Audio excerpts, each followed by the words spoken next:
ರಾಜ್ಯ ರಾಜಕೀಯದಲ್ಲಿ ಮತ್ತೊಂದು ಮಹತ್ವದ ಬೆಳವಣಿಗೆ ನಡೆದಿದೆ. ವಿಧಾನ ಪರಿಷತ್ನ ಸಭಾಪತಿ ಬಸವರಾಜ ಹೊರಟ್ಟಿ ತಮ್ಮ ಸ್ಥಾನಕ್ಕೆ ರಾಜೀನಾಮೆಯನ್ನ ಕೊಟ್ಟಿದ್ದಾರೆ.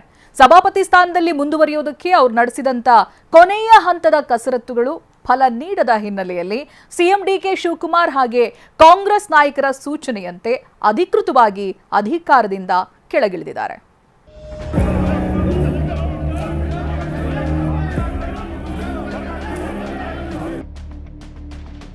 ಕೊನೆಗೂ ಸಭಾಪತಿ ಸ್ಥಾನಕ್ಕೆ ರಾಜೀನಾಮೆ ನೀಡಿದ ಹೊರಟ್ಟಿ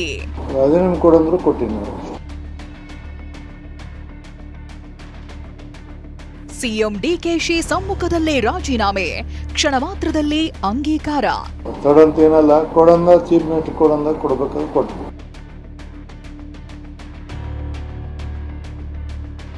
ವಿಧಾನ ಪರಿಷತ್ ಸಭಾಪತಿ ಬಸವರಾಜ ಹೊರಟ್ಟಿ ರಾಜೀನಾಮೆ ಪ್ರಹಸನ ಅಂತ್ಯಗೊಂಡಿದೆ. ಗಾಯತ್ರಿ ಶಾಂತೇಗೌಡರಿಗೆ ನೂತನ ಎಂಎಲ್ಸಿಯಾಗಿ ಪ್ರಮಾಣ ವಚನ ಬೋಧಿಸಿದ ಬಳಿಕ ಬಸವರಾಜ ಹೊರಟ್ಟಿ ತಮ್ಮ ಸ್ಥಾನಕ್ಕೆ ರಾಜೀನಾಮೆ ಸಲ್ಲಿಸಿದ್ದಾರೆ. ಮೊದಲೇ ಸಿದ್ಧಪಡಿಸಿಕೊಂಡಿದ್ದ ರಾಜೀನಾಮೆ ಪತ್ರವನ್ನ ಹೊರತೆಗೆದ ಹೊರಟ್ಟಿ ಸಿಎಂ ಸಮ್ಮುಖದಲ್ಲೇ ದಿನಾಂಕ ಹಾಕಿ ಸಹಿ ಮಾಡಿ ಸಲ್ಲಿಸಿದ್ದಾರೆ. ರಾಜೀನಾಮೆ ಸಲ್ಲಿಸಿದ ಕೆಲವೇ ಕ್ಷಣಗಳಲ್ಲಿ ಅದು ಅಂಗೀಕಾರ ಕೂಡ ಆಗಿದೆ.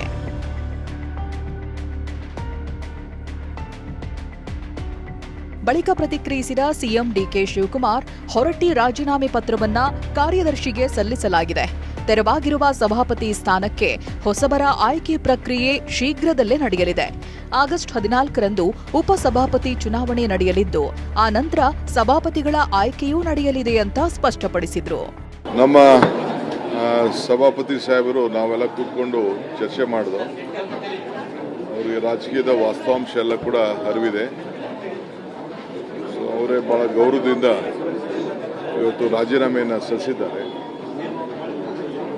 ರಾಜೀನಾಮೆ ಕೂಡ ಈಗಾಗಲೇ ಅವರು ಸಲ್ಲಿಸಿ ಅಕ್ಸೆಪ್ಟ್ ಆಗಿ ಸದ್ಯಕ್ಕೆ ಹೊಸೊಬ್ಬರನ್ನು ಆಯ್ಕೆ ಮಾಡೋರಿಗೂ ಕೂಡ ಹೊರಟ್ಟಿ ಸಾಹೇಬ್ರನ್ನೇ ಹೊಸ ಚೇರ್ಮನ್ ಆಯ್ಕೆ ಮಾಡೋರಿಗೂ ಅವ್ರನ್ನೇ ಮುಂದುವರಿಬೇಕು ಅಂತೇಳಿ ನಾನು ಅವ್ರಿಗೆ ರಿಕ್ವೆಸ್ಟ್ ಮಾಡಿದ್ದೀನಿ.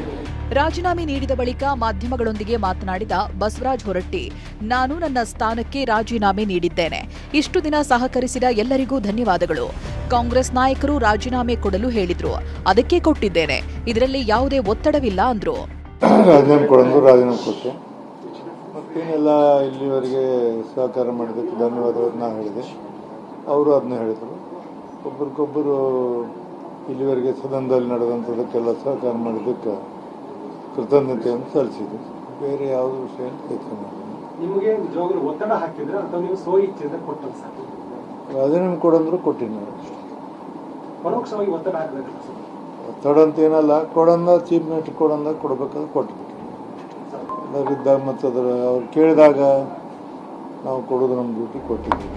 ಇನ್ನೊಂದೆಡೆ ಬಸವರಾಜ ಹೊರಟ್ಟಿ ಅವರನ್ನ ಏಕಾಏಕಿ ಸಭಾಪತಿ ಸ್ಥಾನದಿಂದ ಇಳಿಸಿದ್ದಕ್ಕೆ ಬಿಜೆಪಿ ನಾಯಕರು ತೀವ್ರ ಆಕ್ರೋಶ ಹೊರಹಾಕಿದ್ದಾರೆ. ವಿಧಾನಸೌಧದಲ್ಲಿ ಮಾತನಾಡಿದ ವಿಧಾನಸಭೆ ವಿಪಕ್ಷ ನಾಯಕ ಆರ್ ಅಶೋಕ್, ಗೂಂಡಾಗಿರಿ ಮಾಡಿ ತಮ್ಮ ತಂಡ ಕಟ್ಕೊಂಡು ಹೋಗಿ ಬಲವಂತವಾಗಿ ರಾಜೀನಾಮೆ ಕೊಡಿಸಿದ್ದಾರೆ ಅಂತ ವಾಗ್ದಾಳಿ ನಡೆಸಿದ್ದಾರೆ. ರಾಜ್ಯದಲ್ಲಿ ಹಿಂದೆಂದೂ ನಡೆಯದ ರೀತಿಯಲ್ಲಿ ಗೂಂಡಾಗಿರಿ ನಡೀತಾ ಇದೆ. ಸ್ವತಃ ಮುಖ್ಯಮಂತ್ರಿಗಳೇ ಎಲ್ಲರನ್ನೂ ಕರ್ಕೊಂಡೋಗಿ ಸಭಾಪತಿಗಳ ಚೇಂಬರ್ಗೆ ಹೋಗಿ ಬಲವಂತವಾಗಿ ಸುಮಾರು 1 ಗಂಟೆಗಳ ಕಾಲ ಅಲ್ಲಿ ಬಲವಂತ ಮಾಡಿ ರಾಜೀನಾಮೆ ಪಡೆದಿರುವಂಥದ್ದು ಕರ್ನಾಟಕದ ವಿಧಾನ ಪರಿಷತ್ಗೆ ಒಂದು ರೀತಿ ಕಳಂಕ ಇದು. ಸಭಾಪತಿ ರಾಜೀನಾಮೆ ವಿಚಾರವಾಗಿ ಸಂಸದ ಹಾಗೂ ಮಾಜಿ ಸಿಎಂ ಬಸವರಾಜ ಬೊಮ್ಮಾಯಿ ಕೂಡ ಮಾಧ್ಯಮ ಪ್ರಕಟಣೆ ಹೊರಡಿಸಿದ್ದಾರೆ. ಹೊರಟ್ಟಿ ಅವರಿಂದ ರಾಜೀನಾಮೆ ಪಡೆದ ಸರ್ಕಾರದ ನಡೆ ಪರಿಷತ್ ಇತಿಹಾಸದಲ್ಲೇ ಕಪ್ಪು ಚುಕ್ಕಿಯಾಗಿದೆ ಅಂತ ಆಕ್ರೋಶ ಹೊರಹಾಕಿದ್ದಾರೆ. ಬಸವರಾಜ ಹೊರಟ್ಟಿಯವರ ನಿರ್ಗಮನದೊಂದಿಗೆ ಈಗ ಮೇಲ್ಮನೆಯ ನೂತನ ಸಭಾಪತಿಯಾಗಿ ಸಲೀಂ ಅಹಮದ್ ಆಯ್ಕೆಯಾಗುವುದು ಬಹುತೇಕ ಪಕ್ಕಾ ಆಗಿದೆ. ಆಗಸ್ಟ್ 14ರ ಚುನಾವಣೆಯ ನಂತರ ಈ ಬಗ್ಗೆ ಸ್ಪಷ್ಟ ಚಿತ್ರಣ ಸಿಗಲಿದೆ. ಹರೀಶ್, ಟಿವಿ9 ಬೆಂಗಳೂರು.